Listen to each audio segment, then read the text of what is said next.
Hello dear students, कैसे हैं आप सभी। आप सभी का स्वागत है मेरे चैनल बेसिक इंग्लिश कोचिंग में। तो आज का टॉपिक है how to speak good English.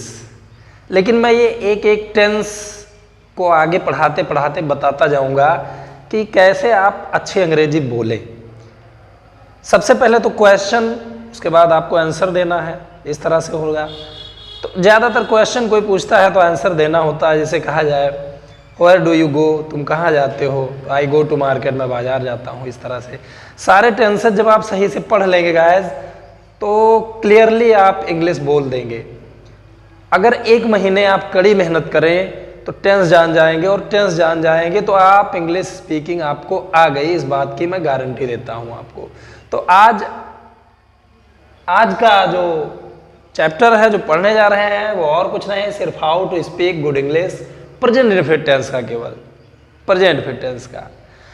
लेकिन इससे पहले मैं आपसे आग्रह करता हूं कि अगर आप मेरे वीडियो को ओपन किए हैं, खोले हैं, देख रहे हैं, तो वीडियो को अंत तक देखिए, और ताकि आपको अच्छी तरह समझ में आए। अगर वीडियो अच्छी लगे तो पसंद करिए, लाइक करिए और सब्सक्राइब कर दीजिए, जितना हो सके शेयर कर दीजिए। तो आगे बढ़ते हैं स्टूडेंट्स। सबसे पहले एस्नोटाइप मैंने पहचानने के लिए बता दिया था कि डू डज अगर आगे आ गया तो एस्नोटाइप है।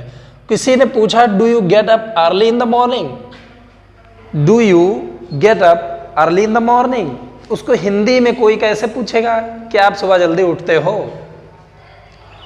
तो आप कहोगे नहीं उठता हूं, या कहोगे हाँ उठ जाता हूं, या आप कहोगे हाँ निसंदेह मैं उठ जाता हूँ, निश्चित रूप से मैं उठ जाता हूँ। बहुत सारी चीज़ें आप कह सकते हो। तो सिंपल चीज़ें आप जानिए। क्या आप सुबह में जल्दी उठते हो? हिंदी निकालने के लिए मैंने बताया था, पीछे से पहुंच जाइए।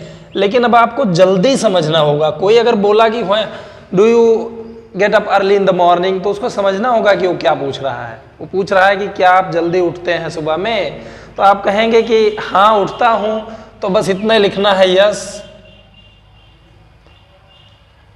I do. यानी जब आंसर दिया जाता है तो आंसर में सिर्फ उसकी हेल्पिंग वर्ब लिख दी जाती है जिस टेंस में पूछा जाता है प्रश्न। ऐसे प्रश्न पूछा गया प्रेजेंट इनडेफिनिट टेंस में, तो आई सब्जेक्ट लिख के केवल सहायक क्रिया लिख देंगे, यस आई डू, हाँ मैं उठता हूं, या yes of course I do, मैं उठता हूं। या अगर आपको पूरा कहना है तो पूरा भी कह सकते हैं कि yes I get up early in the morning, I get up early in the morning. लेकिन डियर स्टूडेंट, इसकी आपको जरूरत नहीं है पूरा लिखने की, इतना काफी है, यस आई डू, हाँ मैं उठता हूं। या ऑफ कोर्स लगा सकते हैं, सर्टेनली लगा सकते हैं आप, सर्टेनली मतलब निश्चित ही, yes certainly I do, yes of course I do. और अगर ना बोलना है, नहीं उठते हैं आप जल्दी, तो नो आप लगा देंगे, नो।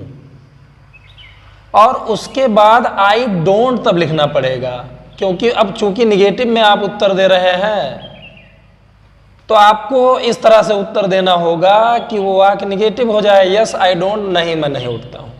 आपने कह दिया नहीं मैं नहीं उठता हूं, तो इस तरह बन गया। चाहे तो आप पूरा भी बोल सकते हैं, ऐसी बात नहीं है। लेकिन आजकल शॉर्टकट का जमाना है प्रिय छात्रों, आजकल शॉर्टकट का ही जमाना है। तो शॉर्टकट में लोग बोल देते हैं क्या तुम बाजार जाते हो? नहीं जाता हूं, बस शॉर्टकट में ऐसा बोल देते हैं। तो वैसे इंग्लिश की शॉर्टकट यही है, yes I do, yes no I don't know, I don't. तो अगर पूरा लिखना हो तो पूरा भी लिख सकते हैं, नो, तब निगेटिव में आपको बोलना पड़ेगा। तो निगेटिव में बोलने के लिए आपको डोंट का प्रयोग करना पड़ेगा, I don't get up early in the morning. चाहे तो आप पूरा भी लिख सकते हैं।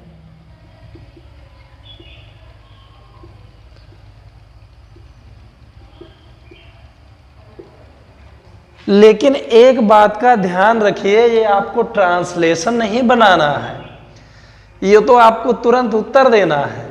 अब अगर आप ट्रांसलेशन ही आधे घंटे में 5 मिनट में बनाते हैं तो फिर मुझे नहीं लगता कि आप अंग्रेजी बोल पाएंगे।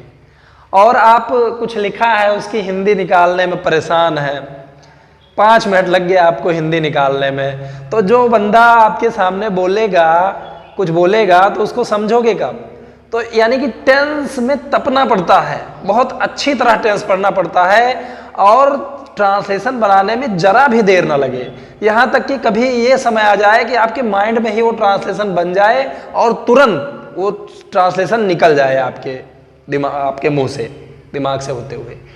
तो जैसे कोई पूछे do you get up early in the morning, क्या तुम सुबह उठते हो? यस आई डू, मैं उठता हूँ, हाँ मैं उठता हूँ। या कहोगे नो आई डोंट, मैं नहीं उठता हूँ। या आगे ये बढ़ा सकते हो, मैं नहीं उठता हूँ, मैं 7 बजे के बाद उठता हूँ। तो 7 बजे के बाद उठता हूँ यानी आई गेट अप। आफ्टर के बाद की अंग्रेजी आफ्टर होता है, प्रीपोजिशन है, आफ्टर 8 o'clock।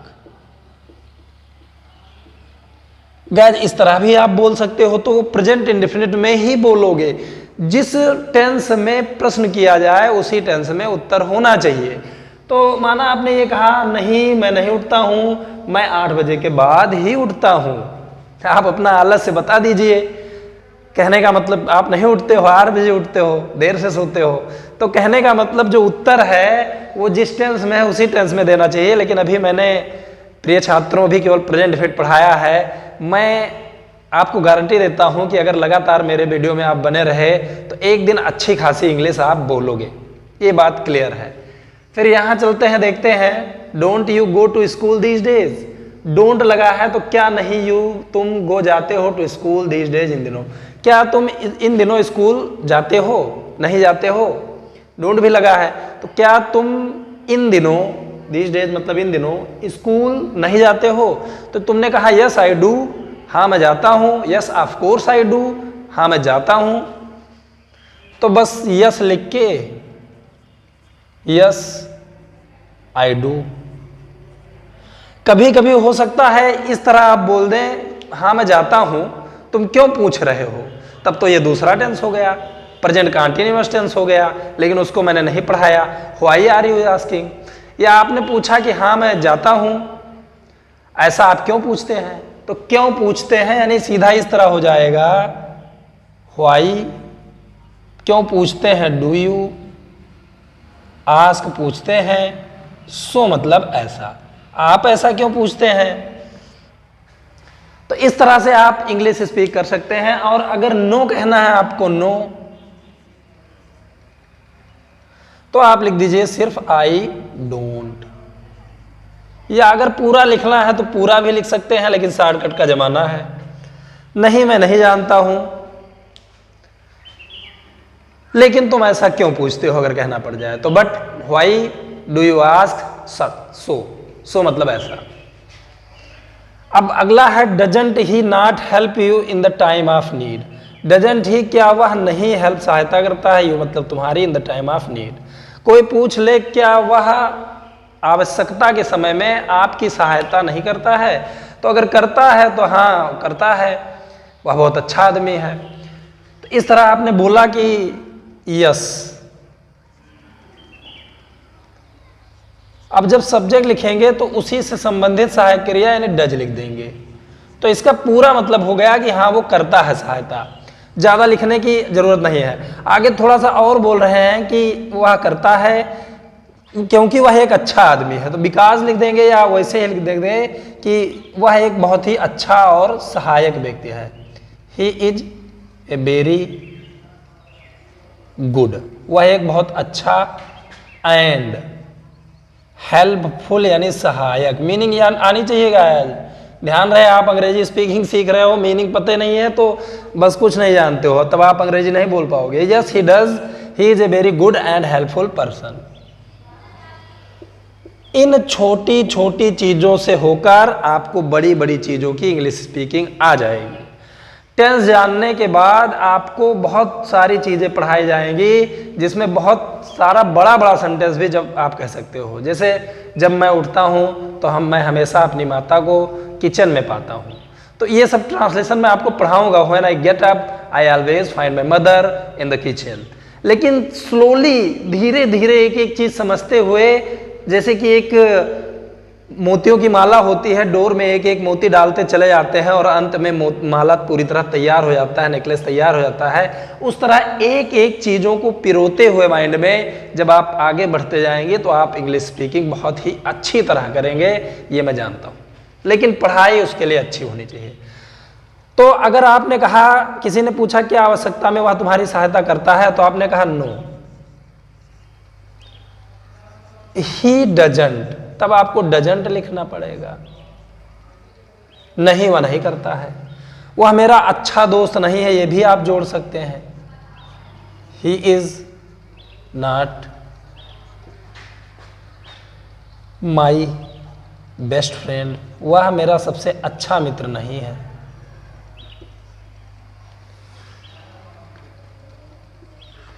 गाइज, अगर वह मेरा एक अच्छा मित्र नहीं है, इस तरह पर अगर आप ट्रांसलेशन बनाएंगे, मेरा वह एक अच्छा मित्र नहीं है, तो इसमें थोड़ा सा कॉम्प्लिकेशन है। कौन अच्छा मित्र नहीं है? वह, ही इज नॉट। अब कॉम्प्लिकेशन ये है कि माई बचा है, यानी मेरा एक अच्छा मित्र, तो माई ए गुड फ्रेंड गलत हो जाएगा, क्योंकि मेरा के बाद आर्टिकल नहीं आना चाहिए। आर्टिकल यानी ए, एन, द, ये चीजें नहीं आनी चाहिए। तो इसके लिए ही इज नॉट, तब पहले ये लिख देंगे एक अच्छा मित्र, ए गुड फ्रेंड यानी मित्र, और लगा देंगे ऑफ, फिर लिख देंगे मेरा की अंग्रेजी माइन। माइन के बाद कभी भी कोई संज्ञा नहीं आती है, कोई व्यक्ति वस्तु स्थान नहीं आता है, तो माइन लिखते हैं, और अगर कुछ आ गया तो माई लिखते हैं। तो इस तरह बोलेंगे। गाइस, शुरुआत में आप ज़्यादा कॉम्प्लिकेशन ना डालिए, वैसे ही बोलिए। बोलचाल की भाषा में तो थोड़ा सा इनकरेक्ट भी बोल देंगे तो भी चल जाएगा। इस तरह कि he is not my a good friend, तो भी बोलचाल में सामने वाले समझ जाएगा कि आप क्या कहना चाहते हैं। थोड़ा इनकरेक्ट हो जाएगा, लेकिन जैसे जैसे आप आगे बढ़ते जाएंगे वैसे वैसे आपकी गलतियां सुधरती जाएंगी, और जब अंत में कई दिनों बाद जब आपको पार्ट्स ऑफ स्पीच पढ़ाया जाएगा तो समझ लीजिए आपको पूरी तरह से इंग्लिश आ गई। तो आगे बढ़ते हैं guys. Does she not like your conduct. Does she, क्या वह नॉट लाइक नहीं पसंद करती है, और कंडक्ट, किसी ने पूछ लिया क्या वह तुम्हारा आचरण पसंद नहीं करती है। कंडक्ट मतलब होता है आचरण, व्यवहार। तो क्या वह तुम्हारा आचरण पसंद नहीं करती है, तो आपने कहा नहीं, वह मुझे पसंद नहीं करती है। इस तरह आपने बनाया। तो no she doesn't like me, present fit tense में बोल देंगे no she doesn't like me, नहीं वह मुझे पसंद नहीं करती है। चाहे तो आप पूरा बोल दें, चाहे तो इतना ही कह दें नो सी डजंट। और अगर हाँ वो मुझे पसंद करती है, तो इस तरह आप लिख देंगे कि यस सी लाइक्स मी, यस वह मुझे बहुत पसंद करती है, तो यस सी लाइक्स मी वेरी मच। अंग्रेजी स्पीकिंग करने का जो मेरा तजुर्बा है डियर स्टूडेंट्स, वो ये है कि जो भी चीज़ आप पढ़ें उसको घर पर मन में स्वयं से क्वेश्चन करें और स्वयं से उत्तर दें जितनी जल्दी हो सके, और उस टेंस पर खूब मेहनत करें। जैसे आप स्वयं से प्रश्न करें कि माना आप अपने मित्र से बात कर रहे हैं, तो उससे कहें कि where do you live, where do live, तुम कहाँ रहते हो, तो वो कहेगा कि मैं वजीरगंज में रहता हूँ, या उसने कहा मैं दिल्ली में रहता हूँ, तो उसी का उत्तर आप दीजिए आई लाइव इन दिल्ली, इस तरह से। या आपके किसी मित्र, माना आपने ही पूछा प्रश्न और आप ही अपने स्वयं के मित्र हैं और आप उत्तर दे रहे हैं, तो ऐसा मन में करिए, घर पे बैठिए, बार बार इसको सोचिए, विचारिए। इसे कहा जाए do you go to school, क्या तुम स्कूल जाते हो, तो अगर आप स्कूल नहीं जाते हो तो आपने कह दिया नो आई डोंट, मैं नहीं जाता हूँ। ये भी जोड़ सकते हो क्योंकि मैं बीमार हूँ, because I am very sick, these days, इन दिनों में बहुत बीमार हूँ। इस तरह से इंग्लिश बोलिए, मन में बोलिए। हालांकि मैंने बहुत नहीं पढ़ाया है, मैं बस आपसे एक ही चीज़ कहता हूँ, मेरा पढ़ाया हुआ हर चीज़ आप बहुत अच्छी तरह पढ़ते जाइए, गारंटी है आपको इंग्लिश स्पीकिंग आ जाएगी। तो डियर स्टूडेंट्स, ये जो एस नो टाइप है, इसमें एस या नो में ही उत्तर दिया जाता है, इसलिए इसको एस नो टाइप आप कहते हैं। ये पूरी तरह प्रूवन हो गया, प्रूव्ड हो गया कि अगर डू डज आगे आ जाएगा तो उसका उत्तर यस या नो में दे सकते हैं। आगे कुछ बढ़ा भी सकते हैं, ऐसी बात नहीं है। लेकिन अगर क्वेश्चन वर्ड आ गया, व्हेन डू यू गो, तुम कब जाते हो टू स्कूल, तुम स्कूल कब जाते हो। अगर WH टाइप है, उसमें क्वेश्चन वर्ड भी आ गया है, तब आप उसका कई उत्तर दे सकते हो। माना किसी ने पूछा तुम स्कूल कब जाते हो, तुमने कहा नहीं मैं स्कूल जाता ही नहीं हूँ, मैं स्कूल नहीं जाता हूँ, या मैं स्कूल में पढ़ता नहीं हूँ, मैं घर पर पढ़ता हूँ। तमाम तरह के उत्तर हो सकते हैं। या कह दिए कि मैं लगभग 8 बजे स्कूल जाता हूँ, तो I go to school about 8 o'clock। लगभग की अंग्रेजी अबाउट होती है, ऑलमोस्ट मतलब भी वही होता है, लेकिन उनका अलग अलग प्रयोग है, आगे आप पढ़ेंगे। तो जैसे आपने कहा, किसी ने पूछा आप स्कूल कब जाते हैं, तो आप तुरंत बोल दिए आई गो। जिस टेंस में पूछा गया उसी टेंस में, आई गो टू स्कूल, मैं स्कूल जाता हूं अबाउट 8 o'clock। 8 o'clock मॉर्निंग भी लिख सकते हो, या इन मॉर्निंग कर सकते हो, या अर्ली इन मॉर्निंग कह सकते हो।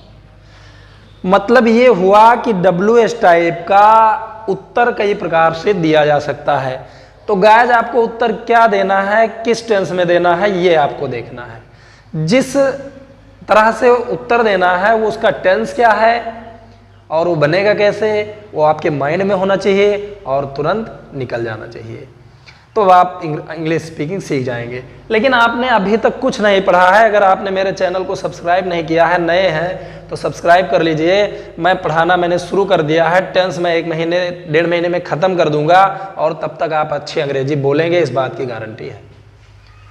तो गाइस थोड़ा सा WH टाइप और देखते हैं, और घर पे आप ज़रूर थोड़ा मन में, मैं आपको एक चीज़ बताऊं, मैंने कभी भी कहीं से इंग्लिश स्पीकिंग नहीं सीखा। मैंने हमेशा बस ग्रामर पढ़ाया और मुझे इंग्लिश स्पीकिंग कुछ करना आ गया, कुछ तजुर्बा हो गया, लेकिन कहीं भी कोई संस्था मैंने इंग्लिश स्पीकिंग की नहीं ज्वाइन की है। तो ग्रामर अगर आप पढ़ते हैं तो आप इंग्लिश बोल ले जाएंगे, फिर आपको एक अच्छे वातावरण की आवश्यकता होगी जहाँ पर अंग्रेजी जहाँ ज़्यादा बोला जाता है।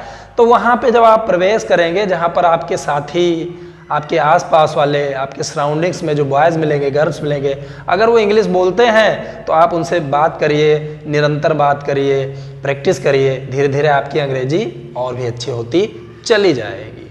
और अगर उसमें कुछ इनकरेक्शन भी आ रहा है, कुछ गलतियां भी आ रही हैं, तो वो बच्चों के साथ जब आप बोलेंगे तो खुद ही आपको अपनी गलती समझ में आ जाएगी और धीरे धीरे वो अपने आप उसको ठीक कर लेंगे। तो आगे देखते हैं, बिना समय गंवाए, आपका समय बहुत बहुमूल्य है, मैं ज़्यादा लेना नहीं चाहता हूँ। जैसे किसी ने पूछ लिया हु टीचेस, कौन पढ़ाता है यू हिंदी।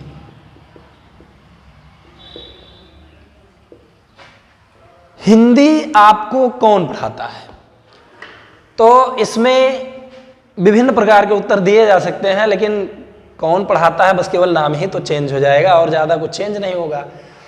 हु टीचर्स, कौन पढ़ाता है, मतलब हिंदी। अगर किसी ने पूछ लिया हु टीचर्स यू हिंदी, आपको कहना है मिस्टर BK शर्मा हमें हिंदी पढ़ाते हैं, तो आप कहेंगे मिस्टर शर्मा टीचर्स अस हिंदी, मिस्टर शर्मा हमें हिंदी पढ़ाते हैं। तो इस तरह से आप इसका उत्तर दे सकते हैं कि मिस्टर BK शर्मा माना लिख दिया आपने। अब आप लिख दीजिए टीचर्स, यानी प्रेजेंट फिट में, ये लिखने की बात नहीं हो रही है, बोलने की बात हो रही है, तो बोला भी ऐसे जाता है। मिस्टर BK शर्मा टीचर्स किसको पढ़ाते हैं, हमें पढ़ाते हैं, यानी अस, फिर लिख देंगे हिंदी। ये अस, हिज, हिम, ये सब मैंने अपने पहले वीडियो में बता दिया है आपको, वो सब रट लीजिए एकदम। मैं चाहता हूँ छात्र ये आप हल्के में ना लें, ये पढ़ाई है। कभी कभी मैं सुनता हूँ 72 आवर्स में आपको इंग्लिश स्पोकन आ जाएगा, पता नहीं कैसे आ जाएगा, आई don't no. How can you speak English with in only 72 days? I don't no. Even I can not teach you with in 72 hours. मैं 72 घंटे में आपको नहीं पढ़ा सकता हूं, मेरी पढ़ाई में लंबा प्रोसेस है, लेकिन सटीक और बढ़िया है। फिर देखिए, अगर कोई आपसे पूछता है why do you not come to school these days, या आजकल की अंग्रेजी नाउ ए डेज भी होता है। गाइज ज्यादा से ज्यादा आप वर्ड मीनिंग याद कर लें। नाउ डेज इसका मतलब भी होता है आजकल। टेक्नोलॉजी का जमाना है, डिक्शनरियां आप मोबाइल में आ गई हैं, तो वहां से खोजिए। Why do you not come, तुम क्यों नहीं आते हो टू स्कूल दीज डेज, इन दिनों, तुम इन दिनों स्कूल क्यों नहीं आते हो। तो तुम्हें कहना है, फ्रेंड है तो फ्रेंड कह सकते हो, या ब्रो कह सकते हो, ब्रो मैं इस समय बहुत बीमार हूं इसलिए मैं विद्यालय नहीं आता हूं। इसलिए यानी सो, ये कंजक्शन है। कंजक्शन यानी संयोजक, ये दो वाक्यों को जोड़ता है। जैसे एक सेंटेंस हुआ, भाई मैं बहुत बीमार हूं, फिर इसलिए बोल दिए, इसको जोड़ रहा है, एक सेंटेंस के आगे आ गया है, इसलिए मैं विद्यालय इन दिनों नहीं आता हूं। तो आप बोलेंगे आई am very sick this time, I am very sick this time. अब बीच में लिख देंगे सो। अब सो मतलब इसलिए हो गया, ये कारण बताता है, मैं आजकल विद्यालय नहीं आता हूं। आई डोंट गो लिख सकते हो, या कम पूछा है तो वही लिख दो, come to school these days. तो माय डियर स्टूडेंट्स, मैं ये कहना चाहता हूं कि ऐसे वाक्यों में WH टाइप में आप विभिन्न प्रकार के उत्तर दे सकते हैं जितनी आपको नॉलेज हो। थोड़े दिन सब्र करिए, जैसे जैसे सारा टेंस पढ़ा दूंगा वैसे वैसे 4-4, 5-5 सेंटेंस आप एक साथ बोल लेंगे। आप किसी से चैट कर लेंगे, आपको अच्छी अंग्रेजी भी आ जाएगी। चलिए और देखते हैं।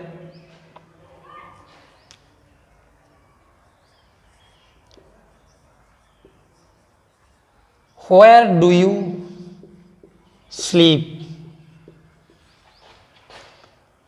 in summer? किसी ने पूछ लिया गर्मी में, समर मतलब गर्मी, गर्मी का पूरा सीजन।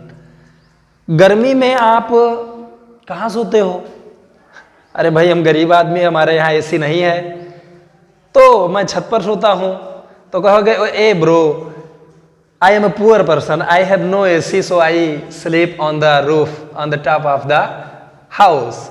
यानी बहुत सेंटेंसेस को जोड़ना हो तो बहुत सारे नियमों की जरूरत होती है। गाइस बस मेरे वीडियो को आप देखते रहिए, आपको इंग्लिश स्पीकिंग आ जाएगी। लेकिन चलो आपको थोड़ा सा कहना है।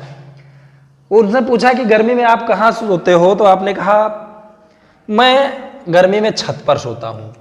तो प्रेजेंट फिट सेंटेंस में आप बना देंगे I sleep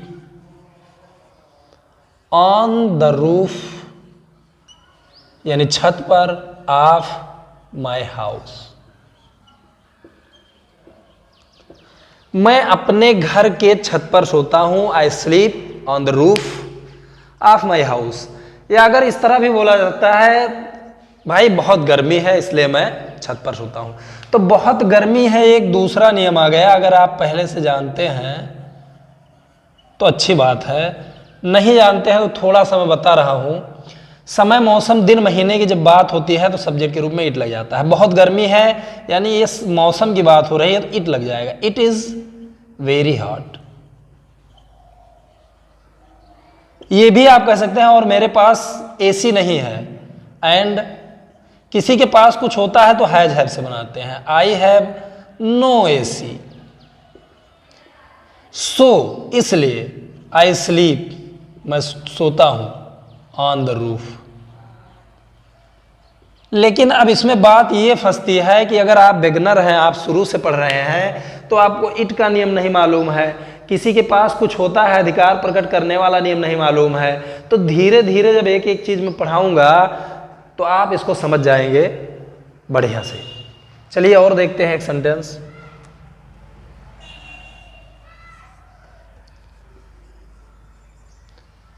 how do you solve सच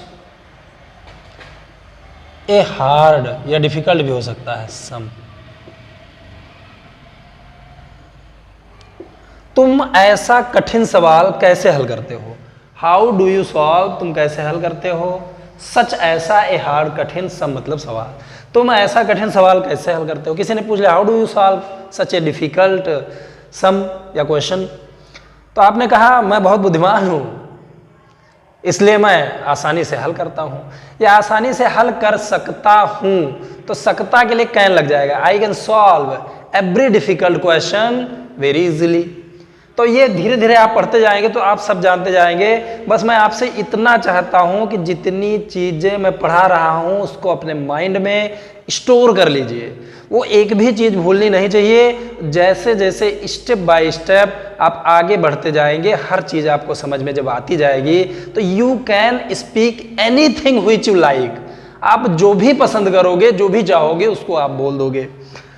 तो माना तुम इतना कठिन सवाल कैसे हल करते हो, तो तुमने कहा बिकॉज, क्योंकि। मैं बहुत बुद्धिमान हूं, आई एम वेरी इंटेलिजेंट।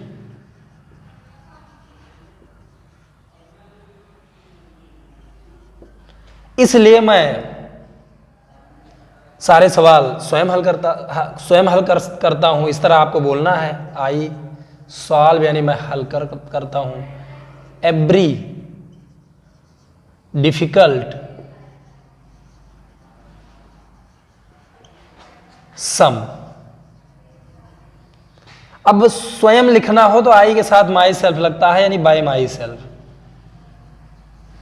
तो ये धीरे धीरे आप जानते जाएंगे। कुछ बाई वाई का प्रयोग है, एवरी का प्रयोग है, ये सारी चीजें आप जानते जाएंगे। बिकॉज मतलब क्योंकि होता है। कुछ आवश्यक चीजें जिनको मैं कंजक्शन कहूं या प्रीपोजिशन कहूं, वो चीज आप याद करते जाइए। वैसे बिकॉज तो बहुत कॉमन है। तो how do you solve such a hard sum, because I am very intelligent. आपने कहा bro because I am very intelligent, so I can solve every difficult problem, या so I solve every difficult problem. You see, तुम देख रहे हो। तो इस तरह से इंग्लिश स्पीक करेंगे। गाइज अगर आपको मुझसे चैट करना है इंग्लिश में बात करनी है, तो मैं आपको नंबर दे रहा हूं। अगर केवल इसलिए नहीं कि आप मुझसे बात करना चाहते हैं, बल्कि इसलिए कि आप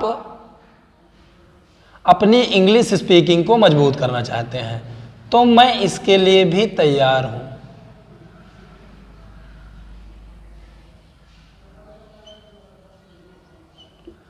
ये मेरा कांटेक्ट नंबर है। व्हाट्सएप पे आ जाइए, इंग्लिश में चैट करिए। चैट करते करते धीरे धीरे आप उसको बोल भी सकेंगे। लेकिन अभी प्रेजेंट इफेक्ट आज एकदम क्लियरली खत्म हो गया। कल के वीडियो में मैं हाजिर होऊंगा आपके सामने पास्ट इंडेफिनिट में। तब तक के लिए मैं एक बहुत ही जरूरी चीज बताना चाहता हूं। क्रिया की 5 फॉर्म होती है, मुख्य रूप से 3 फॉर्म होती है। First form, second form, third form. Fourth form में आईएनजी जुड़ता है, और फिफ्थ फॉर्म में या सतवा जुड़ता है, जो आप प्रेजेंट इनडेफिनिट टेंस में पढ़ चुके। तो गाइस बुक्स में क्रियाओं की, वर्ब्स की एक्शन, जो एक्शन होता है, काम जो होता है, जैसे जाना, खाना, लेना, देना, हंसना, बोलना, पढ़ना, लिखना, कूदना, ये सब चीजें, तो इनकी जो फॉर्म्स है वो याद कर लीजिए। क्योंकि पास्ट इंडेफिनिट में वर्ब की सेकेंड फॉर्म लगेगी, सेकेंड फॉर्म पास्ट फॉर्म लगेगी, और वर्ब की सेकेंड फॉर्म की आवश्यकता होगी। अगर वो आपको याद नहीं है तो वो ट्रांसलेशन आप नहीं बना पाओगे। Word meaning is the important part of English. जो वर्ड मीनिंग है वो इंग्लिश का बहुत ही इंपॉर्टेंट पार्ट है, द मोस्ट इंपॉर्टेंट पार्ट। अगर आप वर्ड मीनिंग नहीं याद करते हैं तो इंग्लिश भूल जाइए, सीधी बात, नो बकवास। मैं सीधी बात करता हूं, बकवास नहीं बताता हूं।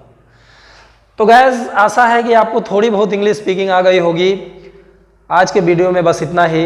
मैं आपसे फिर से विनम्र निवेदन करता हूं कि आप मेरे चैनल को सब्सक्राइब करें, और सब्सक्राइब तो करें ही, ज़्यादा से ज़्यादा शेयर करें ताकि मेरा वीडियो बहुत लोगों के पास पहुंचे और मेरा जो वीडियो बनाने का जो प्रेरणा है, जो इंस्पायरेशन है, वो और बढ़े और मैं आपको अच्छे से अच्छे मेथड के साथ पढ़ा सकूं। शेष धन्यवाद।